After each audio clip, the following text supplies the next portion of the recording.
So as you have been told, today I'm going to talk about Edward Said, Orientalism and Culture and Imperialism, and Joseph Conrad, Heart of Darkness. First of all, I'm actually going to thank Dr. Muzaffari, who is the professor of Southeast Asian Studies in our faculty, and particularly thanks to Dr. Toghiari, who is the professor of African literature within the African Studies Department of our faculty. So anyone actually who has traveled to other countries and societies and having that kind of cultural communication and exchanges with other nations, it's very important how others are looking to us and in which context actually we have to put ourselves in order to understand the vision from which, the approach from which other is looking to us. And it's very important, and that's based on the experiences of the people living in. That's very important on the personal career and parkour actually that each single person, author, or poet, I will name another British poet with kind of racist poetry. So in French you say journée. I have always problem in English pronunciation. Journée, you say in English? Journey, yes. So the journey is very important. So that's actually maybe not a fair comparison, but if we are going to take Edward Said Orientalism as a kind of criteria of how Western and European, we're talking about North America and Eastern Europe, are looking to Orient and to East. Maybe the Heart of Darkness is a good criteria actually when it comes to how Europeans are looking to Africa. And so we are talking about these two books and others which have some kind of influence on mind of reader and those who are going to follow about literature and culture and politics. These three things. So the culture and imperialism we have in that faculty. All books here actually are from the library of the Faculty of World Studies. So we have two editions of culture and imperialism actually. And the culture and imperialism, another book authored by Edward Said, which is a kind of bridge maybe between Dark of Hardness by Joseph Conrad and Orientalism by Said himself. So we will be talking about the various actually issues related to. So, Dark of Hardness actually has been authored by Joseph Conrad. Why do you call it Dark of Hardness? Oh shit. I'm sorry. No. Yes. Because I have a passion for African country, I don't want to call it Dark. That's right. It's been enough time. Yeah, so, okay, so. You want to know why they call it the Heart of Darkness? That's a long story. Yeah? No, tell me. Well, it's because it's jungles. Yes. And the movie Apocalypse Now, I'm not sure if you have seen that movie. Apocalypse. Mel Gibson? From maybe 40 years ago. That is in Vietnam. Apocalypse Now.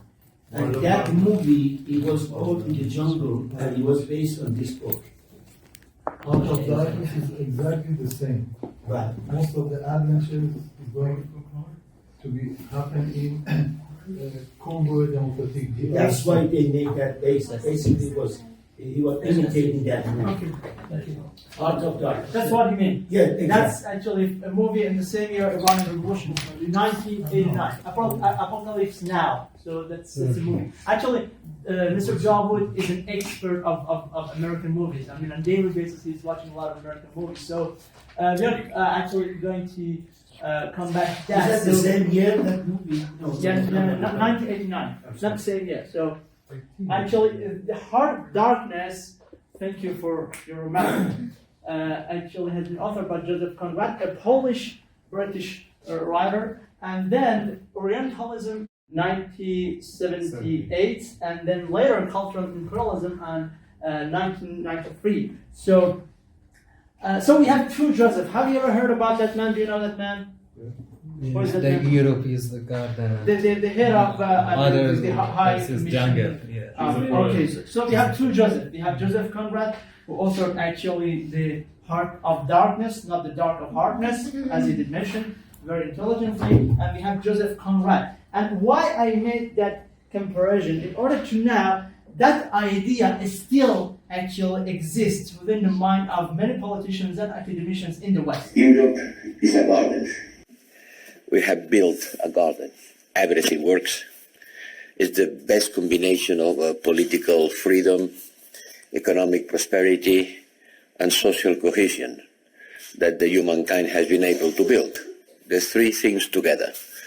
And here Bruges is maybe the good representation of beautiful things, intellectual life, well-being. The rest of the world, and you know very well, Federica, is not exactly a garden. The rest of the world, most of the rest of the world, is a jungle. And the jungle could invade the garden. And the gardeners should take care of it. Should take care of the garden, but they will not protect the garden by walls, by building walls. A nice small garden surrounded by high walls in order to prevent the jungle coming in is not going to be a solution, because the jungle has a strong growth capacity and the wall will never be high enough in order to protect the garden. The gardeners has to go to the jungle. The Europeans has to be much more engaged with the rest of the world. Otherwise, the rest of the world will invade us by different ways and means. Yes, this is my most important message. We have to be much more engaged with the rest of the world. So, any comment about that? You? That was really odd, because he was directly talking about if we don't invade them, they will invade us. Was he saying such Yes. such a thing? Like, it wasn't even about international relations and diplomacy or Savages. either they invade us or we invade them. We have to invade them first. That was something like that. So, I mean, the issue is a kind of interventionist vision interventionist, meaning that we have to be engaged with them. We have to go there, we have to educate them. They are kids, they don't know how to work, they don't know how to walk, so we have to just take their hand as a kid. So, I'm going to talk about the categorical importance of the Joseph Conrad, AP99 and Joseph Borrell 2022 to figure out the effectiveness of such a work. And here I'm talking about the Heart of Darkness. So, yes. Sorry, where is he from originally? Joseph Borrell, I think he's Portuguese, according to what I know. Spanish. And Spanish. Yeah. Spanish. Just put Joseph Borrell origin. The writer. There was a very interesting Yes. There was a very interesting point that he was talking about. He was talking about Africa as a jungle. That means not developed. Not only Africa. He was talking about the whole world except Europe. So he's saying that Europe is garden. We have created the best things. Yes. See, he was looking at it as something that is not developed. See, the jungle is wild, but the garden is tended, Yes. and everything is organized, civilized. So in a way, you had a very bad meaning to it. But that's what he was saying. Yeah. Thank you for your remark. Actually, he's, ladies and gentlemen, he's from Catalonia, Spain. Right. So we have actually to acknowledge. Yes. We have to acknowledge actually the impact is not limited. When you are a kind of talented person in writing, literature and poetry, and Joseph Conrad is known to have a kind of very fluent way in order to express meaning in English language, you have a duty and responsibility. And the limit, actually, the impact is not limited to literature and novelist work, but mainstream Western academician and politician have been affected by that portrayal, making it more clear. So I made the example of Joseph Borrell. Without a genealogical background, we are not able to comprehend the roots. Such is the significance of that institutionalized vision in academia, as we have witnessed at the highest level. People like Bernard Louis, I will be talking about first, and Samuel Huntington promoting typologically the same dérogatoire, derogatory perspective view, pardon me for my triple English accent as my fourth language, so toward order. And I will be talking about that order. But it doesn't stop there, and will affect the Africans and Middle Eastern nation when actually we're talking about the notion of alienation. Have you ever actually read the books of Ali Shariati? He talk about alienation. Alienation meaning of actually a person who has a kind of inferior actually complexity toward other, who has that vision that the Americans, the Westerns, these white with blue and green eyes, they are higher than us psychologically and intellectually. So what is the importance of otherization and generalization and binary mind? The most highlighted approach of the novel Heart of Darkness is not to fabricate a false binary, it is to fabricate a false binary representation for the readers. Civilized people versus uncivilized people. Night darkness versus day light. Sophistication versus backwardness. Progress versus barbarity. Civility versus savagery, etc. And it functioned for centuries. I mean, why? Because the middle class, the ordinary citizen, actually, they are not, it's very complicated for them to understand, to have a kind of deep vision, to go within each society, to verify the various part of the society. It needs a kind of complex mind in order to understand. But us versus them is very easy to understand. So we have bad and good on the other side, and we have fear of other, which is going to be spread. And that's very important. I'm going to talk about it on the book of Dr. Amelie about organization. I have a question. Yeah. Just because you're going to pass through this, what was that speech? What was the date of that speech? 2022. And what was the Congress? What was conference? That's actually, according to what I understood, a gathering for some of the youth actually organization of the European Union, something like that. So Joseph Borrell is addressing the youth, the European youth, and he is saying about the jungle and garden. Uh-huh. So as much as the West, in Edward said, Orientalism, does consider that responsibility for itself to educate the East, particularly the Oriental population, Europe sees that duty to help Africa to gradually find the light. And here, actually, I'm talking about a poem which is very famous, and Paying the Price of Savage War of Peace. Have you ever heard about that poem? Mr. Ami Parsa, have you heard about the poem of Savage Wars of Peace? That's a poem by Unfortunately, I don't have the privilege, sorry. No. That's because that's related to British studies, and you are British studies. I mean, we have a collection of every person On the here. bottom least of my class. Yeah. Okay. So, I mean, meaning if we colonize them, that's for the sake of their prosperity. The matter is that cursory face-to-face of a thesis, antithesis, and absence of synthesis. So you know what we are talking about. So thèse, antithèse, synthesis. Okay? Synthesis, sorry. So thèse here is the West. And antithesis is everything which is not the West. Africa, Eastern, and there is no synthesis. Why? Because if there is a synthesis, we can understand that relationship between thesis and antithesis. But I just give the example of the Oxford professor, Tariq Ramazan. I just found that book in a library. I mean, there's not from Tariq Ramazan, I'm sorry, just another one here. I mean, the Western Muslims and the future of Islam. So from Tariq Ramazan, that's in the library of the faculty. He had a book entitled Lot on Nu, Honor in Us. And in Honor in Us, he is talking about that vision, why such a simplification is very dangerous for the society. It's very dangerous sociologically for the society to simplify everything. The whole society will be endangered by. He is talking about the black and white imagination is created, if that's created by a good storyteller, who is Joseph Conrad, actually, it must actually one must recognize the influence on next generation.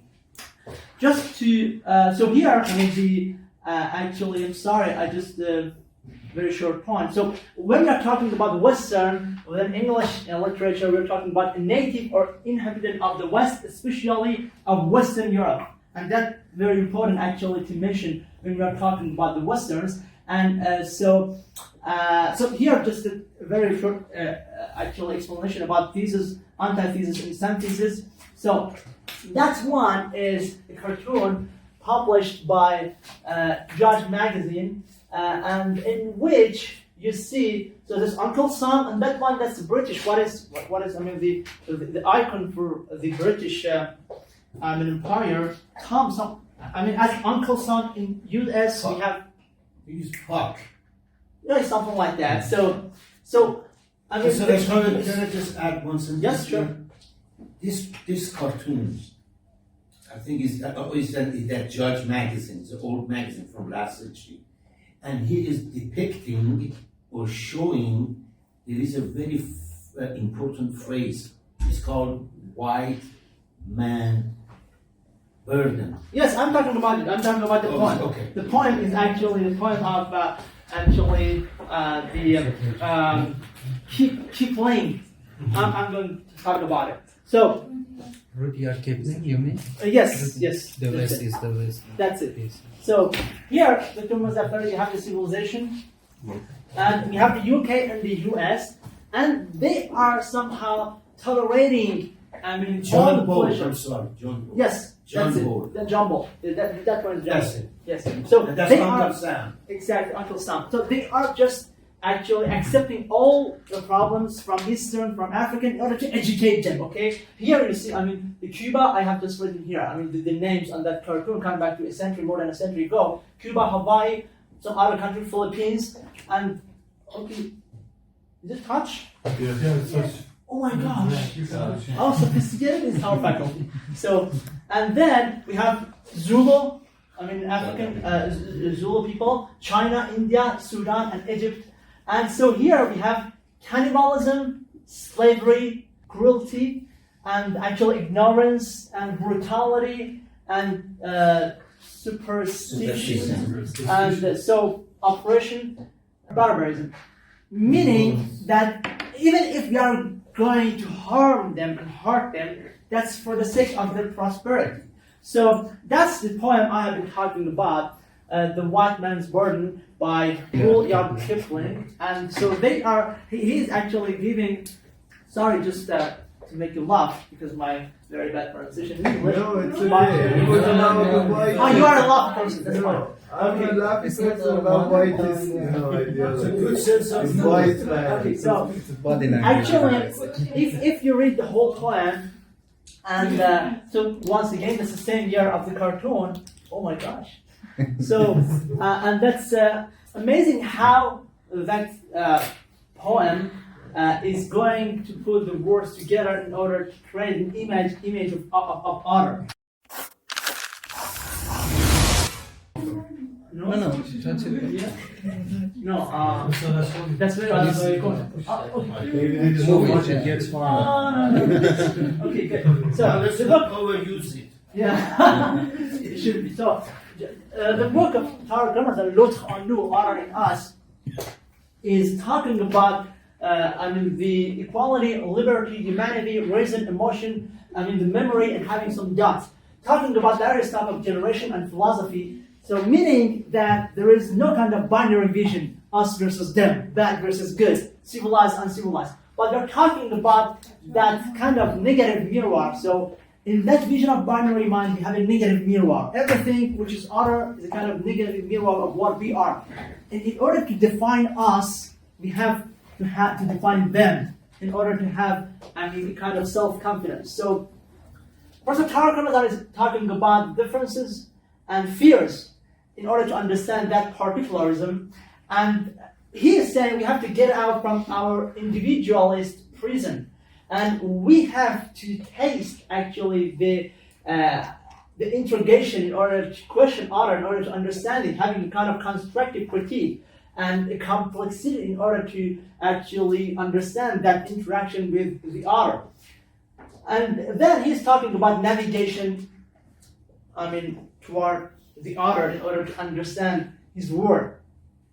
That's, the plurality of the human journey, which will somehow shape the actually human community of human beings. And se risquer vers l'autrui, we have to accept the risk of going toward other and understanding that. There is the English version of the book, The Quest for Meaning, Developing for a Philosophy of Pluralism, which is very interesting, of Professor Tariq Ramazan. So Professor Tariq Ramazan has been designed by Time magazine in 2004 as one of the actually most influential people in the world, and in 2001, I think, as one of the 20th thinker, very influential across the globe.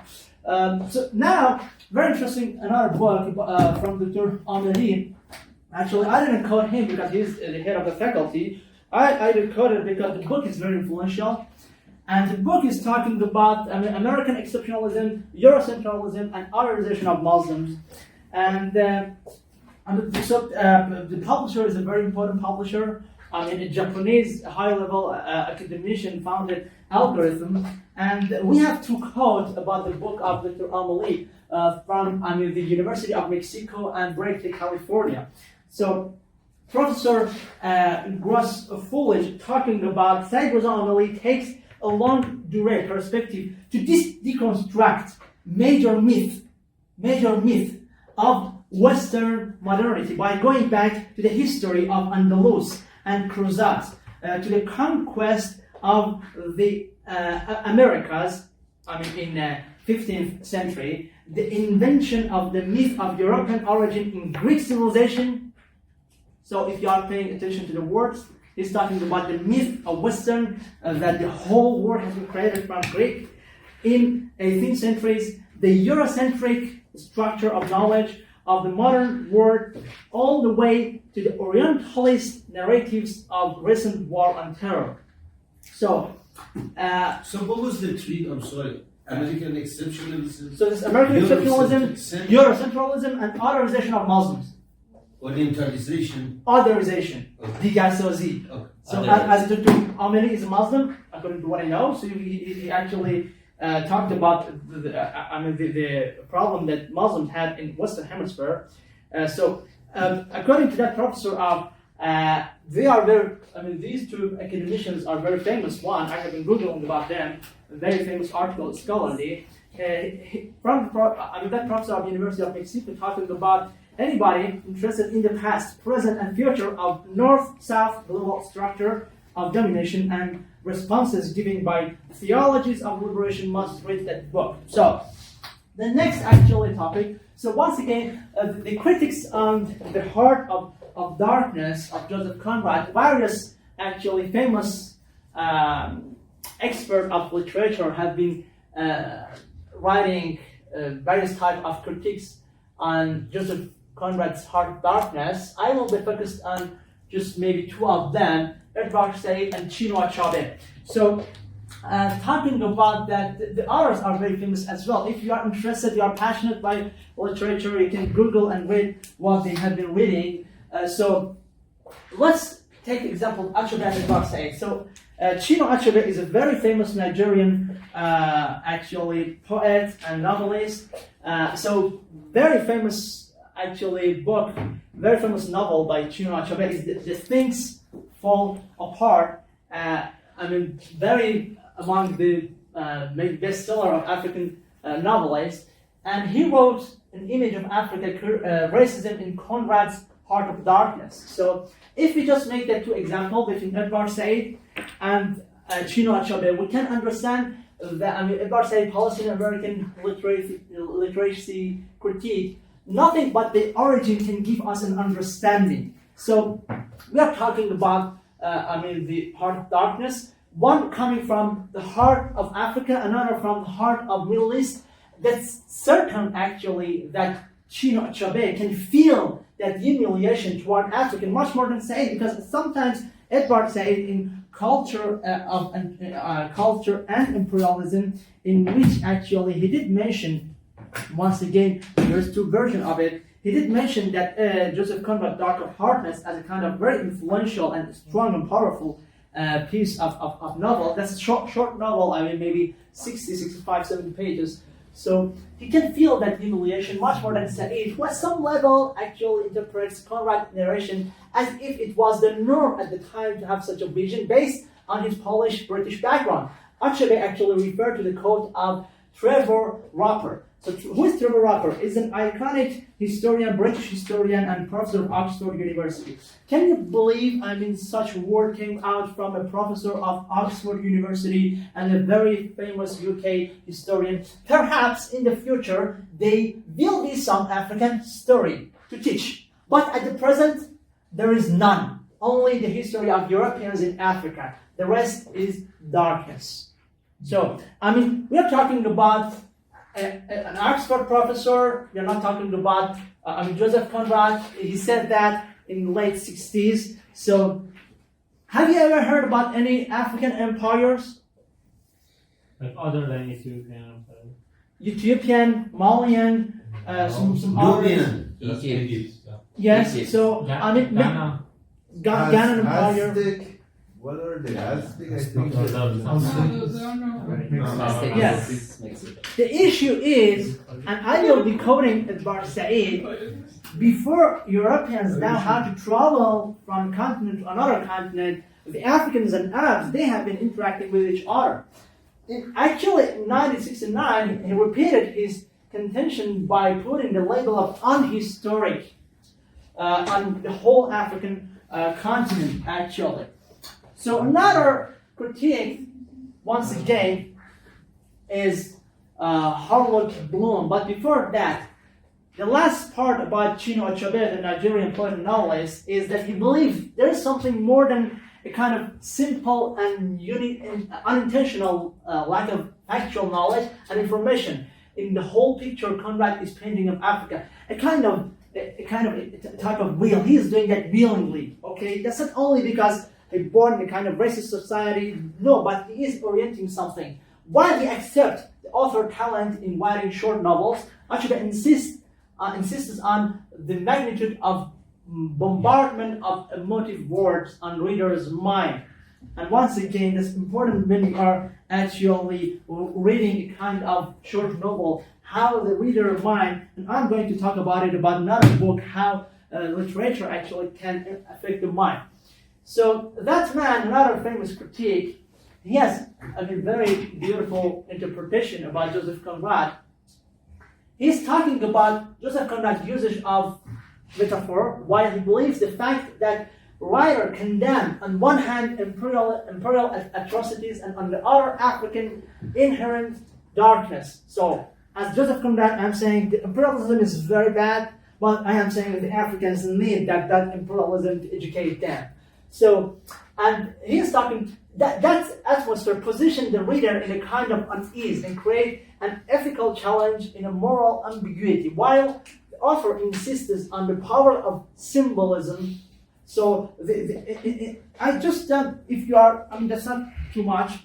If you're interested to read that, the symbols are playing a major role. So we are coming from a river in UK and then going to Congo River and then giving some symbolic definition of African and European definition. That comes of symbolism and complexity in various parts of the book. They argue why and how the psychological depth provokes thought and discussion. So he actually was a professor at Yale University in the United States. And lastly, a very important book, I just would like to draw your attention to that book, How Literature Plays with the Brain. In that book, Paul Armstrong is talking about intersection between actually neuroscience and literature. So he does verify the interdisciplinary approach between humanities and sciences, as we have. Sorry? You just heard about. Okay. So as our faculty is kind of interdisciplinary faculty, he's talking about the actual intersection between humanity and science, and talking about the intersection between literature and neuroscience. So neuroscience and how actually the nerves can be affected by beauty.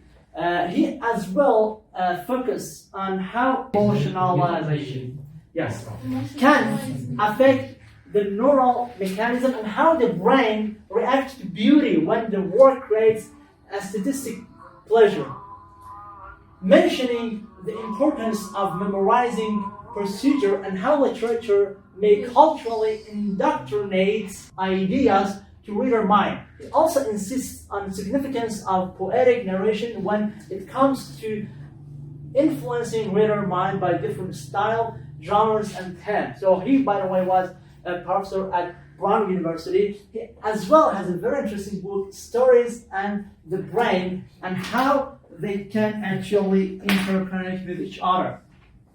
The conclusion I'm going to talk about it. So something we cannot deny is each writer has once again a journey that impacts his or her works. Edward Said in Culture and Imperialism at some points believed that Conrad was just portraying the climate of his own time, while racism and colonialism was actually the norm and anything else abnormal. That being said, we can clearly see how Edward Said's own journey from Jerusalem to Cairo to Columbia University affected his interpretation of how Orient is seen by the West.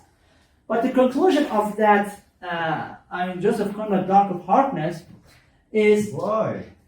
Why do you keep that? Is it an inside joke about Heart of Darkness? I made some mistake? Yeah. Or do you do it so you Okay, it shows that you are paying enough Orientalism? attention. Good, thank you. Just Intelligent play with the English? No, just unintentionally. Okay. So maybe this is kind of actually criteria in order to know if you are following me or not. You like darkness more.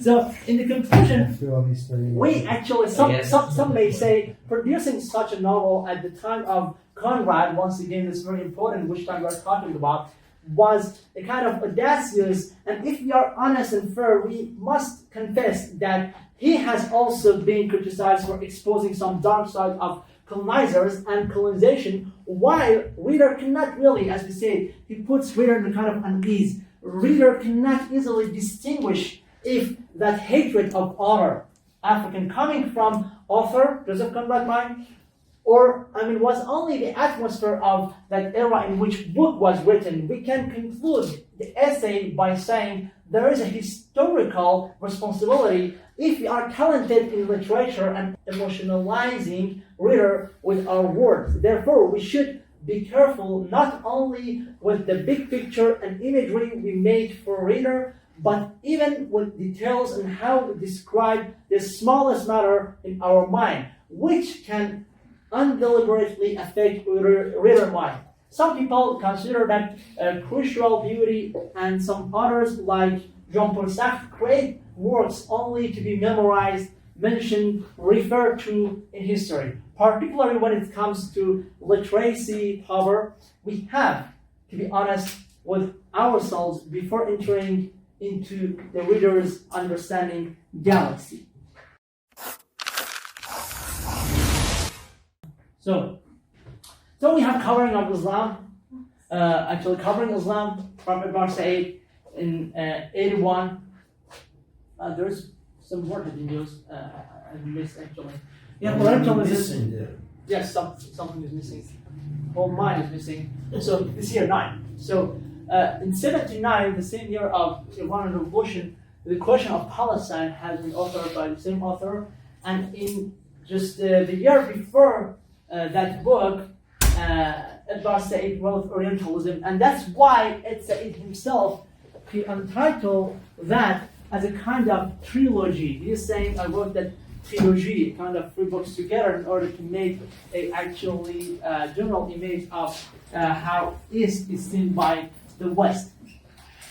There is a very famous interview, I strongly suggest you to watch it, between Professor Sut Holly from University of Massachusetts, and he is once again the origins, the backgrounds are very important. Professor Holly came from Kenya, and once again, it's important the origin of people in order to offer books and offer actually various work on literature and culture. He believes that Edward Said Orientalism is profoundly significant, and the book has revolutionized the study of Middle East and helped to create and shape new fields of study such as post-colonial theory while influencing English, history, anthropology, political sciences, and cultural studies. The book is translated in 26 languages and taught at many universities and colleges. So when Edward Said has been asked the question, what pushed you to offer the book, is answering two things actually. The first, Arab-Israeli war in 1973, and then the U.S. media portrayal of Arabs. So the first issue pushed me to author Orientalism. And second, my experience of being an Arab, Eastern, and what their representation in literature, art, painting, music was from the Arab and Muslims and Easterns. In the media, there was no possibility to talk, and that's according to Edward Said. In the media, there was no possibility to talk or read about India, Egypt, Syria in a kind of free, creative way. More Said studied the topic, less relation he can find between the realities on the ground and the organized discourse. So we have the organized discourse of US media, of popular culture, and we have the reality of the ground, حقيقة al-Maidan, in the Arabic countries, in the Muslim countries, what is going on. Sorry, just for my presentation. Yeah. So, oh my gosh, okay. Immediately occasioned by the Iranian Revolution, which described itself, as you recall, as an Islamic revolution. So he's talking about recovering Islam, and he's talking when I authored that book was after Iranian Revolution. And, what I discovered was a huge arsenal of images employed by the media. Large masses of people waving their fists. So, I'm going to tell you why even people like Edward Said can be confused, or Professor Just Holly. The images you see, some of them has nothing to do with Iran. That's not Iran. That's from our Arab society. Black banners, the stern-faced Khomeini, all of them giving an impression of the utmost negative, sort of evil emanation. So the impression you got of Islam was that it was a frightening, mysterious, above all threatening, as if the main business of Muslims was to threaten. And what's your argument on it? The argument is, I will explain that in the next slide. The Western media are trying to put all things together in order to create a binary mind. Them versus us. Khomeini, Muammar Gaddafi, Saddam Hussein, all of them in the same package. That's why many Americans actually are confused. What is the Islamic Republic? What is Daesh? What is Jabhat al-Nusra? What is Ahrar al-Sham? The whole package is giving you a kind of binary, simplistic mind, so you don't need actually to go deep.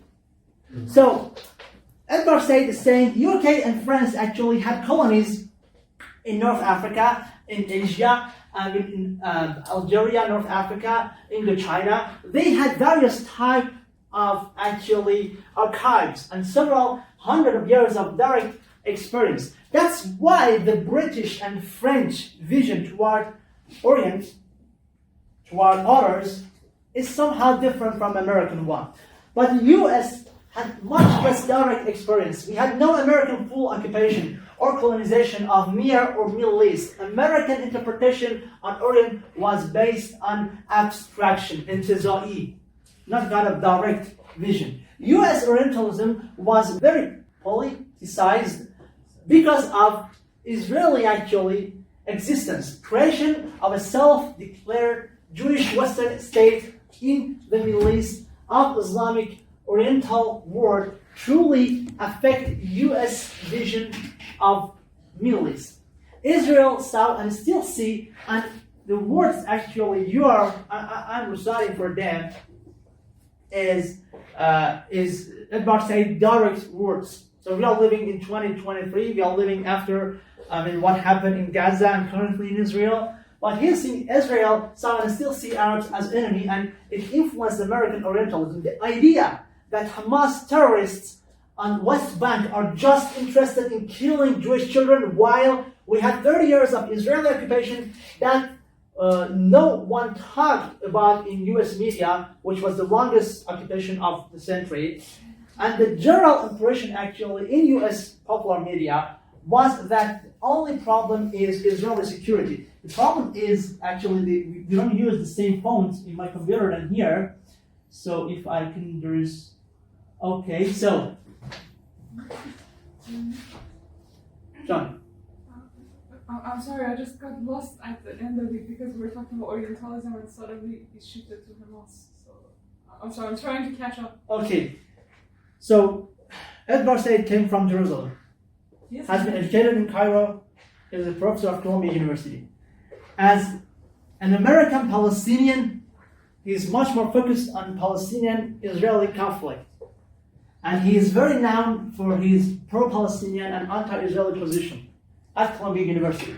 Actually, as I know, a lot of people opposed him because he was actually from Palestine, but he didn't support it that much. So they were like, okay, this person is like kind of American person type and changed the whole identity and everything. So I will explain. He was criticized. He has a book, Out of Place, and I will be mentioning that in the following slide. He talked about his life and why the life is very complicated. But coming to your question, he had a very strong position in support of Palestinian people, and even at some point he was a member of PLO, Palestinian Liberation Organization, and he was very close to Yasser Arafat. At some point he saw Yasser Arafat is going to negotiate with Israelis and he is going to abandon the sovereignty of Palestinian. He cut his relationship with Yasser Arafat. So he's talking about the general impression. So once again we are talking about Orient, but the Palestine as the heart of the Oriental studies from Edward Said interpretation. General impression in US popular culture was that the only problem is Israeli security, and there was no talk about the millions of Palestinians being displaced or miserable as direct result of Israeli occupation. And Edward Said actually is saying that himself. I'm just quoting the direct words. So another book he is mentioning is Gérald de Nerval, the French novelist and poet, Voyage en Orient, in which he actually expressed his experiences about traveling to some Arab Muslim countries and manners and customs of the modern Egyptians, but by Lane, we see that if you compare these two books, we see that the Orient stayed the same thing. I mean, the goddamn Orient didn't change after maybe 5-6 decades, after a century. The same Orient existed in the mind of American public opinion, mind of American, those who following the popular culture. That's the same. And the images is very internal when it comes to Western mind.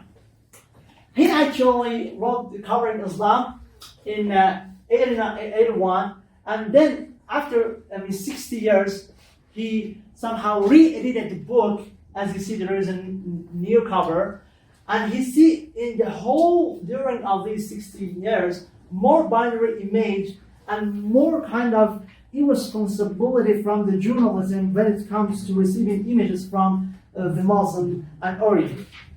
Have you ever heard about Oklahoma City bombing? No. What? Okay, so Oklahoma City bombing actually happened in 90s, 95, and so it was a terrorist attack. In the beginning, everyone said that's Muslim terrorist fanatic, but it has been discovered actually that two white supremacists actually have been doing that, McWay and Nichols. We would not indict Jesus Christ by what Jim Jones did some years ago. We will not indict Jesus Christ by what Jeffrey Dahmer did. We will not indict Jesus Christ by what Charles Manson did. We will not indict Jesus Christ by the Oklahoma bomber. What was his name? Timothy McVeigh. Was he a Christian fundamentalist? We will not indict him. We will not call any of those people Christian fanatics, Christian terrorists. We will not say that the IRA in Ireland, that they are Christian fanatics. We don't say that.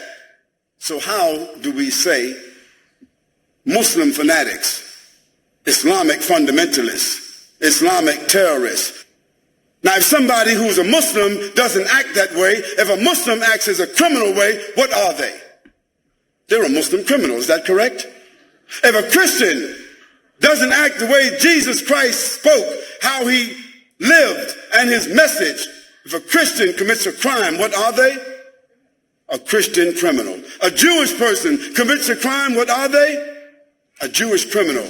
A Buddhist, a Hindu, or anyone else that commits a crime, they are what? Criminals. But you don't indict the faith because of the criminal, do you? If that were the case, America, Great Britain, France, Germany, all the so-called advanced nations, they got more criminals wearing suits than all the criminals that are in jail. They would all be criminal governments.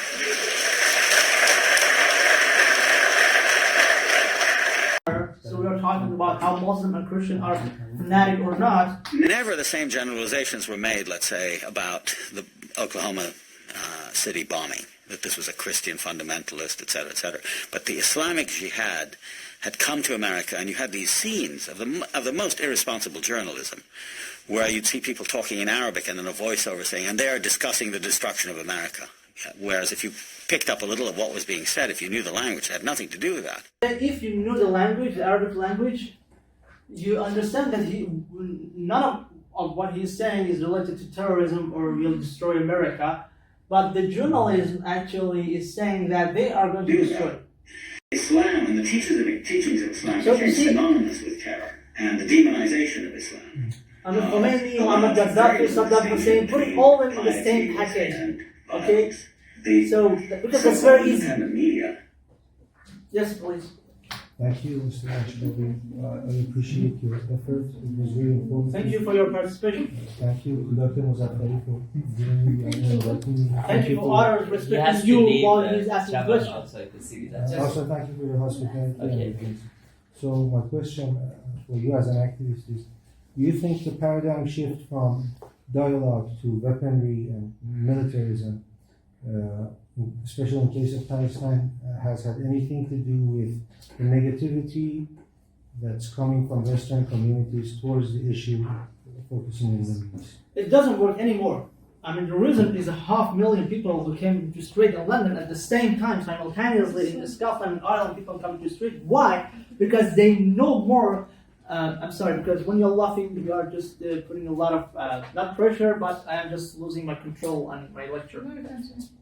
Yes, I can continue, but as that's going to somehow disturb me, I humbly ask you to not do. So, where was I? So the issue is, they are not paying attention to the media portrayal of Muslims and Easterns, those living in Orient. And the reason is, it no more function when you're talking with American and European middle class citizen, ordinary citizen. They no more are following the same narration. And that's the reason. I mean, I'm coming back to 50, 60 years ago, you could see no demonstration and rally that in which, I mean, hundreds of thousands of people came in the street in order to actually support those who have been seen by the Western American media as the bad guy. At the end, Edward Said is referring to, have you ever heard about Gramsci? Of course. Who is that? The guy who, named the false consciousness of Marx as hegemony. Good. Concept of hegemony. The Okay. prison notebooks. Yes. He was an Italian Marxist and thinker, philosopher.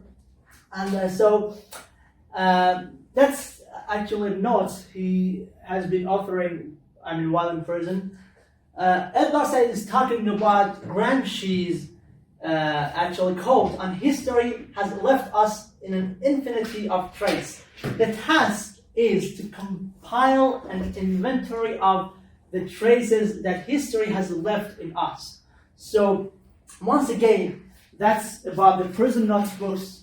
I made the research, there is not available within the library faculty, but that's very amazing. Here is the quote of Edward Said. Gramsci in the prison notebook says something that has always tremendously appealed to me, that history deposits in us our own history, our family's history, our nation's history, our tradition's history, which has left in us an infinity of traces, all kind of marks, through heredity, through collective experience, through individual experience, through family experience, relations between one individual and another, the whole book, if you like, on a series of an infinity of traces, but there is no inventory, there is no orderly guide to it.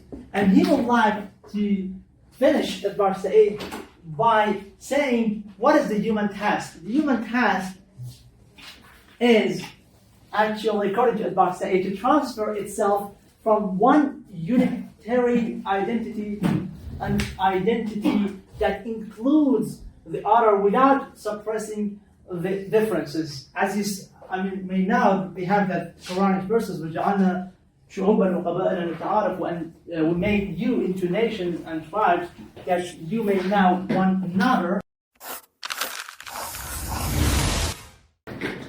So, ladies and gentlemen, you were talking about Edward Said not supporting Palestine in your lecture as well as in actual practice. That's a kind of symbolic image of Edward Said just threw a stone from south of Lebanon's border with Israel, and if you just see the book Out of Place that he authored about his journey, you'll understand the whole effort he has done in order to support Palestinian people. But the other actually issue is when it comes to clash of civilization. So I strongly suggest you the Clash of Civilization of Samuel Huntington has been written in answer of Francis Fukuyama, who used to be a student of Samuel Huntington, End of History and Last Man. So in which the actually Nation magazine, Edward Said offered labels like Islam and West serve only to confuse us about a disturbingly reality. And he did actually mention the notion of the clash of ignorance. So in that actually interpretation, we know that Samuel Huntington book started from an article published in Foreign Affairs in 1993, in which there is a point of interrogation. And later he authored the book, and according to Edward Said, more added to book, Samuel Huntington, more he got worse. The great division among humankind and the dominating sources of conflict will be cultural. The clash of civilizations will dominate global politics, according to Samuel Huntington. He's talking about world politics entering in a new phase. But the reality is, according to Samuel Huntington, the West must exploit differences and conflicts among Confucian is Confucius, right? And Islamic State to support in other civilization groups sympathetic to Western value and interests, to stringent international institutions that reflect and legitimate Western interests and value, and to promote the involvement of non-Western states in those institutions.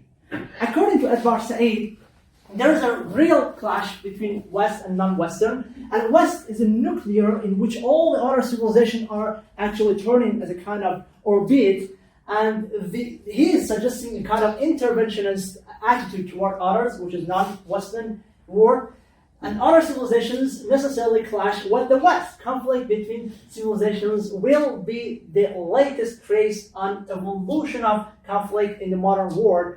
And the art in such a world, what is the art? Is to keep the American mind in a kind of wartime status in order to defeat the other. It should by now be clear that, so here we're talking about Bernard Ruiz, Actually, Samuel Huntington, he has stolen the clash of civilization notion from Bernard Lewis. I mean, Bernard Lewis, once again, he had the book of the Arabs in the history and the shaping of the modern Middle East. So Bernard Lewis is the real initiator of the notion of clash of civilization. He talked about it should be by now clear that we are facing a mood or a movement in Islamic far transcending the level of issues in politics and government. It means it's not only about government and politics, something more civilizational. There is no less than a clash of civilization, but perhaps irrational but surely historic receptions of an ancient rival against our Judeo-Christian heritage, our secular present, and the worldwide expansion of both. It is crucially important that we, on our side, should not be provoked into an equally historic but also equally irrational reaction against our rival. It means we actually should not be as crazy as Muslims and others are. So they are all enraged. I mean, non-Westerns, Muslims, the Orients, they are all enraged with Western modernity, as if 1 billion people were really only one person. That's kind of binary mind. And Western civilization was no more complicated than a matter of simple declarative sentence. Civilizations are monolithic, homogeneous, according to Huntington, and he picked once again that issue of that. Can you read it?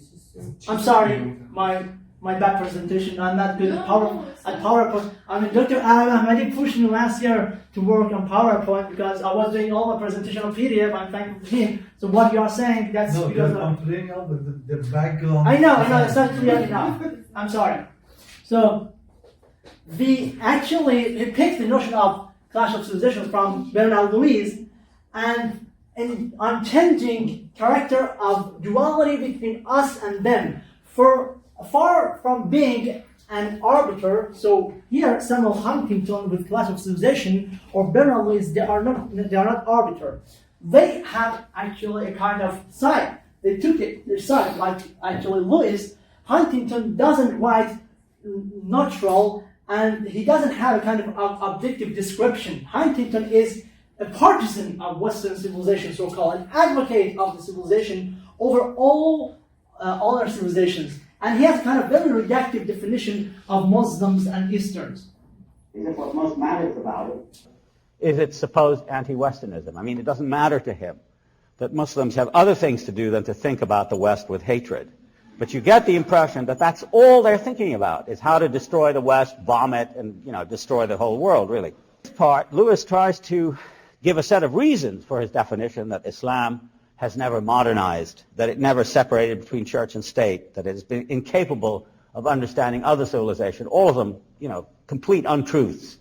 I mean, of course, the Arabs, Muslims have traveled well before the Europeans in the East, in Africa, and in Europe, and were great discoverers of other civilization well before Marco Polo and Columbus.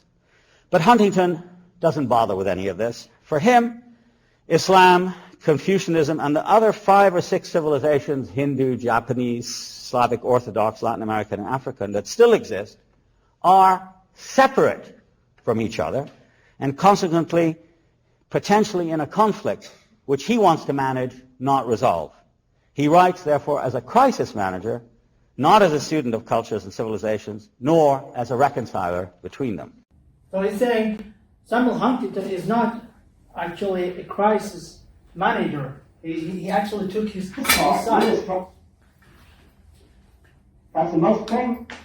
So here is a notion, let me see that his civilizing actual mission when it comes to, the role and duty and responsibility that Westerns see for themselves in order to educate the East. The French notion of the civilizing mission, la mission civilisatrice, a notion underlying which is the idea that some races and cultures have a higher aim in life than others. This gives the more powerful, the more developed, the more civilized, the higher, the right to colonize others, not in the name of brute force or plunder, both of which are standard components of the exercise, but in the name of a noble ideal. Conrad's most famous story, The Heart of Darkness, is an ironic, even terrifying enactment of this thesis that, as the narrator puts it, the conquest of the earth, which mostly means the taking it away from those who have a different complexion or slightly flatter noses than ourselves, is not a pretty thing when you look into it. And finally, actually, Renan said, for example, it's a Chinese race. So its destiny is... Here he's quoting Renan, the French thinker, and he's saying each race, according to them, has been fabricated to do something else. Renan said, for example, that the Chinese race, its destiny is to serve. They are docile people and they must serve. The black race must be the bearers, the laborers of mankind, because they're strong in physique and can work hard. That kind of. Renan said, for example. Okay, so he's talking. We have two visions. We have the utopian vision about integration and harmony between all people from various cultures, and on the other side, we have another vision saying that cultures are so specific and jealous as to be declared war against all others. So on the first and most immediate level then, statements about what our culture is, civilization is, or ought to be, necessarily involves a contest over the definition. That's why I think it's more accurate to say that the period we're living in is not the clash of civilization, but the clash of definitions. So clash of definition, very important when we are talking about the concepts and we don't have the same definition So the first and most immediate level then. Each other. Okay, so and the last, that side, when you're talking about civilization and them versus us and everything, many things have not been said within mainstream media, and one of the few is the role that Muslims and Easterns actually played within Western Hemisphere coming back before actually a Renaissance, before Industrial Revolution.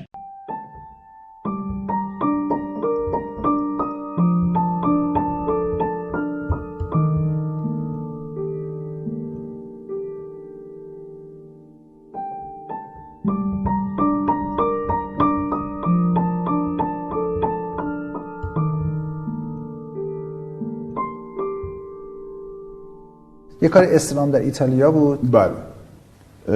اسلام در ایتالیا اینجوری بود که موضوعش این بود که در اندلس و در سیسیل قبل از دوره رنسانس این مسلمان ها بودن که علم مسلمین رو ترجمه کردن به لاتین، در اختیار اروپایی قرار دادن. اروپایی سواد این حرفا رو نداشتن. علوم مسلمین بود. برای این کار رفتم روم، ناپل، پالرمو که اینو در بیارم، کاری به اسم رنسانس قبل از رنسانس که و کلا این قسمت سانسوره تو کتاب غربی. بله. الان یه خورده مجبورم بیان بگن. یه کار دیگه هم تو اندلس ساختم بعدها، بازم تو همین تجربه که در واقع مسلمان ها بودن که علم رو قبل در قرون وسطا قبل از رنسانس به اروپایی دادن و اونها با اون تلاشی که داشتن بردنش در اون سطحی که شد دیگه. رنسانس و بعد انقلاب صنعتی و اینا همش با علوم مسلمین بود که مسلمونا برای اینا ترجمه کرده بودن. خودشون ارزه این کار نداشتن. یعنی خودشون نمیدونن این کتابای زمان عربی همشون بود ترجمه بکنن به لاتین استفاده بکنن. زمینه که در اون مقطعی که مسلمان‌ها بردن یک دوره سیاه علم ستیزی هم در اروپا بود دیگه. توی امپراتورهای اروپا یه امپراتوری به اسم فردریک دوم که این چون تو اورشلیم بزرگ شده بود، بیت المقدس عربی میدونست، دربارش رو از آلمان آورد به پالرمو سیسیل چون اونجا مرکز علم بود. 200 سال فاطمیون حکومت کرده بودن، بعد شکست خورده بودن فاطمیون. این که اومد اونجا گفت اولا پایتخت هم بکنم پالرمو، از فرانکفورت اومد اونجا، گفت زبان دربار من عربیه، تمام دانشمندا رو نگه داشت، گفت هیچ جا نرید، همونجا زندگی سلطنتی افسانه‌ای بهتون میدم. یعنی دربارش فردریک دوم. فردریک دوم مرد بزرگی بود. نیچه بهش میگه که به اصطلاح تنها امپراتوری که واقعا لیاقت اسمشو داشت. فردریک دوم در مورد مثلا کسی هیچ از مسلمانان خبری نداره، این چی شد، چه اتفاقی در اون دوران افتاد. ولی به همین ترتیب فرازهایی از حکومت مسلمین تحت تاثیر قرار دادن بزرگان از غرب و بعد انتقال علم به اروپا. Just to end with, there is actually, if you would like, when we have been talking about other, the vision that other has from us, we have that American professor actually, Ward Churchill, who has been working about the right of Indian American, as we call it in America, Indian American, Aboriginal people, indigenous people. So that's also very important how these Europeans who went to America sees other, what at the time was the Indian American. And a very famous actually documentary friend of mine, John Pilger, an Australian friend of mine, actually made a very interesting documentary entitled Utopia about the Aboriginal people in Australia. And I mean how Australians, I mean the native British who went to Australia, you know John Pilger, very famous documentary. And so, and when it comes to Canada, we have Professor actually Anthony James Hall who worked on that, right? So just to have a conclusion, I think that's very important. I mean, all the books actually means nothing if you don't go through in deep the understanding galaxy of order in order to understand it. And as actually Edward said, the human actually maybe task is to understand order. So being actually loyal to itself. When we are talking about understanding order, it doesn't mean we have to actually sail ourselves, but we have to understand each other and common understanding. And then we have that kind of cultural communication, intellectual exchanges between various cultures. And I mean, we have to get out from that binary mind vision, black and white vision. So sorry, I took just 15 minutes more than that. I finished.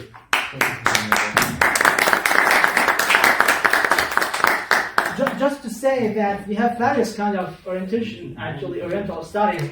We didn't actually, Mr. Dawood, I'm sorry, we didn't actually, I didn't mention that one. That one is Oriental studies in USSR, in Soviet Union. So not the same way that Americans are looking to us, that they are looking to Russians. Okay? So in India, in Philippines, I mean the east of Asia, they have other actually version of otherization and how to make other a kind of second type of citizen who doesn't deserve the same thing that we do. Thank you very much, Mr. Ghashghavi, for your presentation. I believe there might be some questions. Maybe we can have a couple of questions before. Thank you for your participation. And thank you. So it's an important topic, as you saw. It's been discussed, and thank you for pointing out to several books and bringing them out. And it's a huge topic. There is a lot of different facets to it, to Orientalism, as you pointed out. And we are delighted. In that faculty, you don't have a department on Oriental studies. So we have department on Indian studies, German, British. We don't have anything here. We just have the subject, which is itself unique because not many universities have Orientalism as a subject. But we do have Orientalism as part of Indian studies. We believe that it's crucial that the students are familiar with Orientalism and its concepts and its different aspects, because it definitely helps with understanding, reinterpreting some of the travel accounts, history that's written about India. There is a lot, as you pointed out as well. India is one of the countries that even Edward Said mentioned that has been very much examined or looked upon or mentioned a lot throughout much of the history and within that context. So I leave it open to the floor and to have a few questions. I think Mr. Karimi, you had at the first of presentations, you talk about Mr. Shariati's idea, I think, about Ghashghavi the word is alienation. alienation. Alienations. Yes. Okay. So alienation is because you pronounce it as French and I mean. Yes, I mean because the word is French, which has been introduced. I mean alienation.